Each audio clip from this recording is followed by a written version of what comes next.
हमने बोला। लेकिन अतीक अहमद जो हथकड़ी में था, अतीक और अशरफ जो हथकड़ियों में थे, जिनको उम्र कैद की सजा हो गई थी, जो 5 बार का एमएलए और एमपी था, जो कानून बनाता था पार्लियामेंट में बैठकर, जो असेंबली में बैठकर कानून बनाता था, ऐसे आदमी को गोली मार देना, आप कह रहे हैं उन पर गोली नहीं चलनी चाहिए थे? उनके ह्यूमन राइट्स है मारने वालों के। आप कौन सा सबक पढ़ के आते हैं भाई? अगर कोई दरिंदगी करता है, मदरसे के नहीं, अगर गुरुकुल अरे की बच्ची अगर के नहीं है भाई साहब, किसी भी बच्ची के साथ अगर कोई अगर दरिंदगी करता क्या है, कर रहे हैं आंटी चुप रहिए, बदतमीज चुप रहे, बदतमीज बात कर रहे हैं आप। चुप रहे बदतमीज, बीच में मत बोल। ए आंटी चुप रहे, बीच में बोल रही है ये बेकायदा तौर पर। ताड़का चुप रहे, ताड़का। अगर मैं बीच में बोलूंगी, बदतमीजी कर रहे हैं, ताड़का चुप रहे, ताड़का चुप रहे।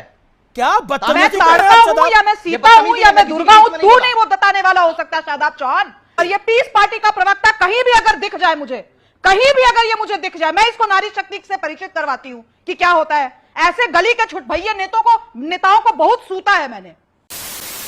आप मुझे बताइए, असद के इनकाउंटर को किसी ने कहा क्या कि ये गलत हुआ? बोला, अखिलेश यादव ने बोला। लेकिन अतीक अहमद जो हथकड़ी में था, अतीक और अशरफ जो हथकड़ियों में थे, जिनको उम्र कैद की सजा हो गई थी, जो 5 बार का एमएलए और एमपी था, जो कानून बनाता था पार्लियामेंट में बैठकर, जो असेंबली में बैठकर कानून बनाता था, ऐसे आदमी को गोली मार देना, आप कह रहे हैं उन पर गोली नहीं चलनी चाहिए थे? उनके ह्यूमन राइट्स है मारने वालों के। आप कौन सा सबक पढ़ के आते हैं भाई?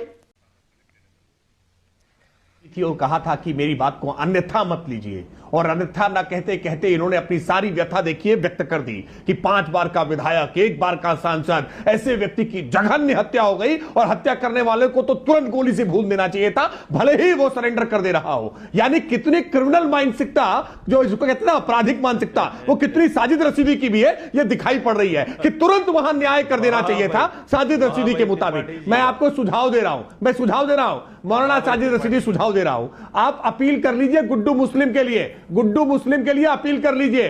ये गुड्डू मुस्लिम जो सरेंडर नहीं कर रहा है ना, उसके लिए अपील कर लीजिए। सरेंडर करेगा तो निश्चित तौर पर गोली नहीं चलेगी, लेकिन अगर सरेंडर करने की बजाय अगर उसने कहीं बम चलाने की कोशिश की उत्तर प्रदेश पुलिस पर, तो पुलिस एनकाउंटर करेगी, पुलिस तो एनकाउंटर करेगी। मैं कह रहा हूं, आप इस बात को समझ लीजिए। अगर पुलिस पर बम चलाए, अगर पुलिस पर गोली चलाई तो एनकाउंटर होगा। फिर आप कहेंगे उसके नाम में मुस्लिम लिखा है इसलिए उसका एनकाउंटर कर दिया। मौलाना साजिद रशीदी, अपराधी का मजहब देखना बंद कर दो, अपराधी की जाति देखना बंद कर दो।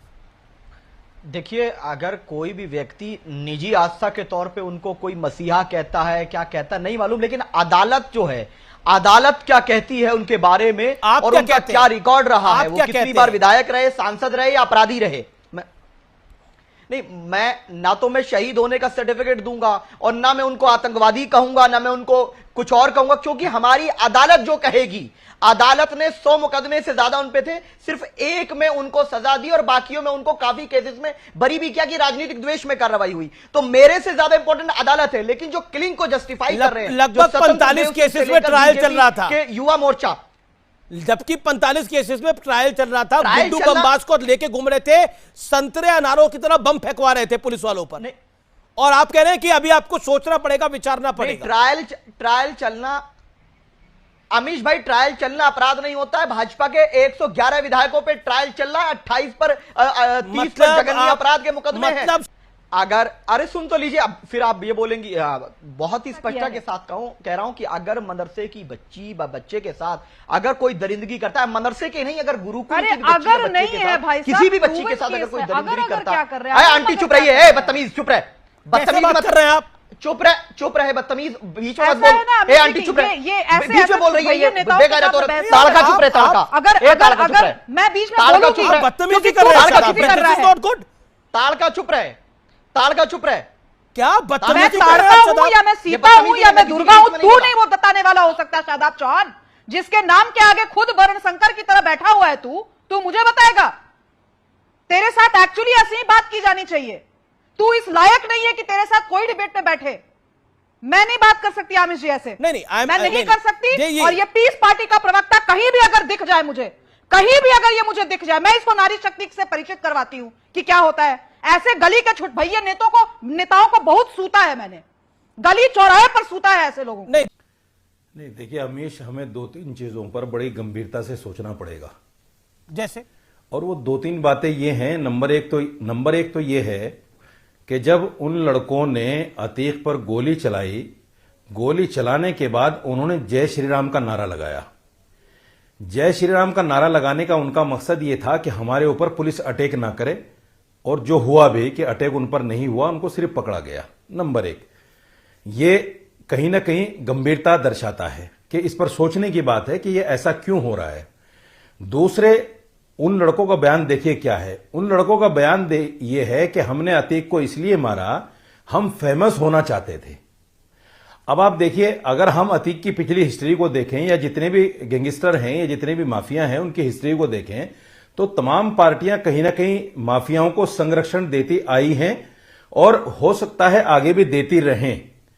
तो ये लड़के जो अभी 9 उम्र हैं, कम उम्र के लड़के हैं, जिन्होंने अतीक जैसे माफिया को मारा, उनकी सोच ये है कि हम फेमस हो जाएंगे, हम बड़े हो जाएंगे, हम गैंगस्टर हो जाएंगे, फिर हम भी वसूली करेंगे इनकी तरह, हमें भी कोई पार्टी लेगी। देखिए, मैं आपको ये भी स्पष्ट कर देना चाहता हूं, शहीद एक तो है हमारे मुल्क के कानून के हिसाब से, उसको तो हम किसी भी तरह से इनको शहीद मान ही नहीं सकते, क्योंकि ये माफिया थे, इसमें कोई दो राय नहीं है। लेकिन एक कहीं ना कहीं शरीर रूह से हमारी जो आस्था है, हमारा जो मानना है कि अगर किसी को अचानक मार दिया जाए, जुल्म के साथ मार दिया जाए, तो उसको कहीं ना कहीं शहीदी दर्जा मिलता है। यह आस्था के मुताबिक है, दुनिया के कानून के हिसाब से नहीं। कभी आप इसको अन्यथा लेना शुरू कर दें।